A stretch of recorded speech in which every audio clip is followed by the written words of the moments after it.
दोस्तों मैं इस वक्त मौजूद हूँ मारूफ सूफ़ी शायर शाह हुसैन के जो है वो मज़ार पर।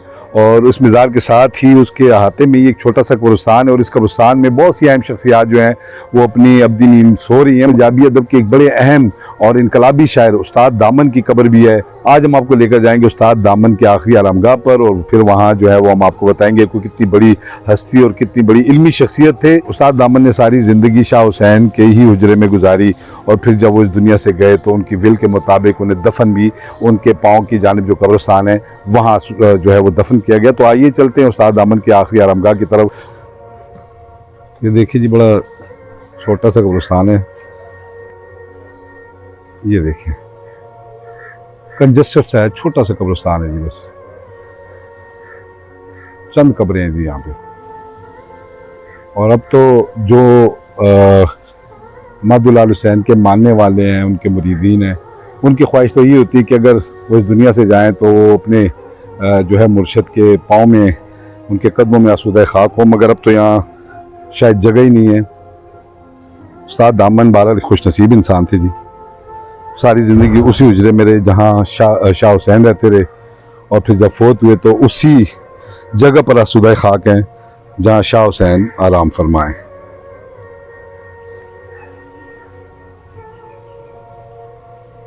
ये देखिए, आपको यहाँ इस कब्रिस्तान में रूहानी शख्सियात बहुत हैं। इसके अलावा जो है वो कुछ नामवर और बड़े लोग भी हैं। हम उनकी कब्र के करीब अब पहुँच गए हैं। कब्रिस्तान बहुत मुख्तसर सा छोटा सा कब्रिस्तान है जी, आप देख सकते हैं। ये उस्ताद दामन की कब्र आपको सामने नजर आ रही होगी जी, दामन की कब्र।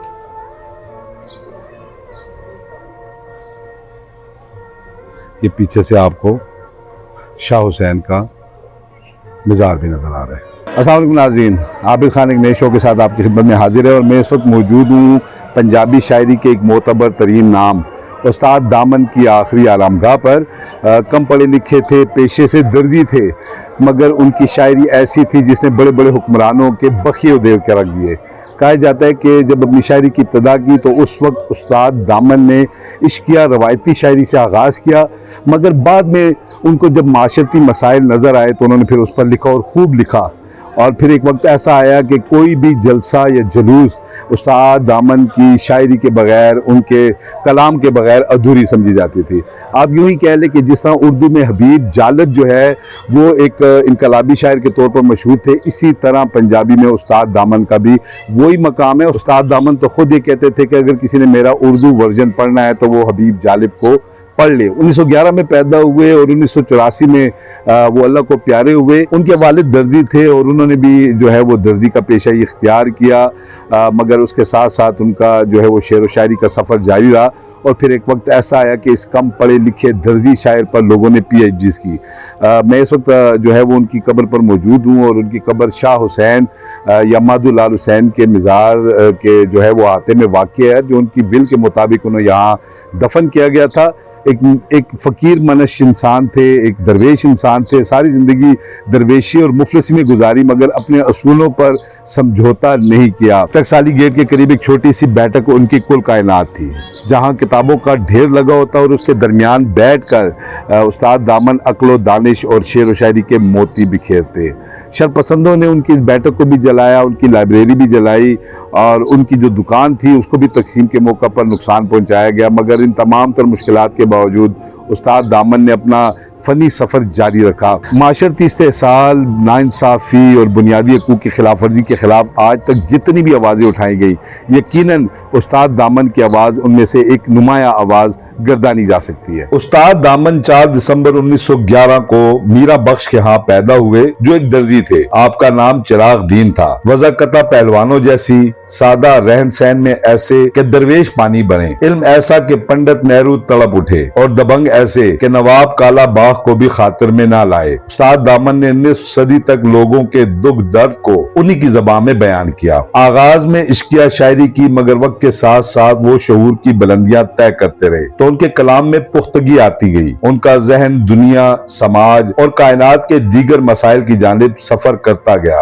उनका हाफजा हैरान कुन था। क़याम पाकिस्तान के बाद कुछ शरपसंद अनासर ने उनकी जाती लाइब्रेरी, दुकान और मकान को आग लगा दी, जिसमें उनकी जाती तहरीरें और दूसरी किताबें जल गईं। इसके बाद उन्होंने दिलबर्दाश्ता होकर अपना कलाम लिखना रोक दिया और सब कुछ अपने हाफजे में महफूज कर लिया। कहा जाता है कि उनका बहुत सा कलाम शाया हुआ, मगर तहरीर में न होने की वजह से बहुत सारा जाया भी हुआ। बरतानवी साम्राज्य के खिलाफ बेशुमार नज़में लिखी उन्होंने और हर किस्म की गुलामी के खिलाफ सदाए एहतजाज बुलंद की। उनकी शायरी सियासी और अवामी जज्बात की अक्कास थी। पेशे के लिहाज से वो अपने वालिद की तरह एक टेलर मास्टर थे, मगर उनके अंदर का छुपा हुआ एक शायर बाहर आने के लिए बेचैन था। कहा जाता है कि एक बार मारूफ सियासतदान मियां इफ्तिखारुद्दीन उनकी दुकान पर आए और एक सूट सिलने के लिए दिया। सूट सिलने के बाद उन्होंने मियां साहब को अपनी एक नज़्म सुनाई जो उन्होंने बहुत पसंद की। इसके बाद इंडियन नेशनल कांग्रेस के जेरे तमाम एक अवामी जलसे में उन्होंने वही नज़्म सुनाने को कहा। उस्ताद दामन के लिए ये अवामी जलसा जिंदगी का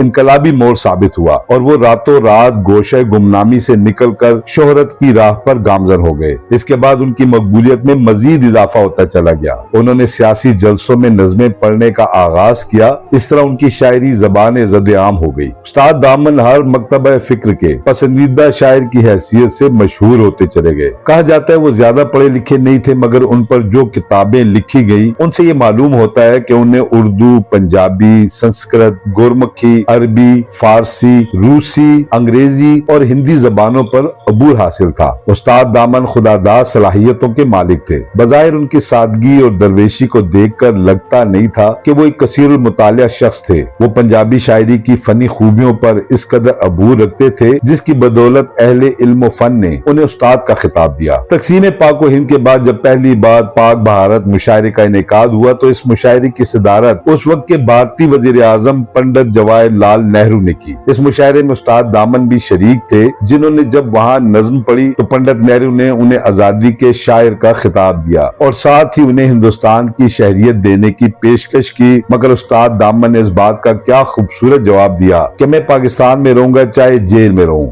उन्होंने हीर रांझा की दास्तान को भी अपने मखसूस अंदाज में लिखकर पंजाबी शायरी के जखीरे में बेशकीमत इजाफा किया। वैसे वो मुशायरों और अवामी जलसों में तकरीरों पर भी गिरफ्त के मामले में बेताज बादशाह थे। उस्ताद दामन मजदूरों, किसानों, गरीबों और मजलूमों के शायर थे। वो अपने रूहानी मुर्शिद शाह हुसैन की रिवायत के पैरोकार थे। जिस तरह शाह हुसैन जलालुद्दीन अकबर की बेशुमार ख्वाहिश के बावजूद उसके दरबार में हाजिर नहीं हुए, ऐसे ही उस्ताद दामन ने भी कभी हुक्मरानों से कोई ताल्लुक वास्ता नहीं रखा। उन्होंने यूब खान, भुट्टो, ज़ियाउल हक को बिला खौफ व खतर ललकारा। तारीख के और आग बताते हैं कि हबीब जालिब को जब नवाब कालाबाग ने इक़दाम कत्ल के झूठे मुकदमे में जेल में डाला तो उस वक्त शहर लाहौर से मैदान में आने वाले वाहिद शायर उस्ताद दामन थे, जिस पर उन्हें भी गिरफ्तार करके दहशतगर्दी के इल्जाम में जेल की सलाखों के पीछे भेज दिया गया। उन्हें हबीब जालिब और फैज अहमद फैज से बहुत मोहब्बत थी। वो अक्सर कहा करते थे कि अगर किसी ने मेरा उर्दू एडिशन देखना है तो वो हबीब जालिब को देख ले। उस्ताद दामन ने अदब के दामन में ऐसे बहुत से फूल खिलाए जिनकी खुशबू आज भी महसूस की जाती है।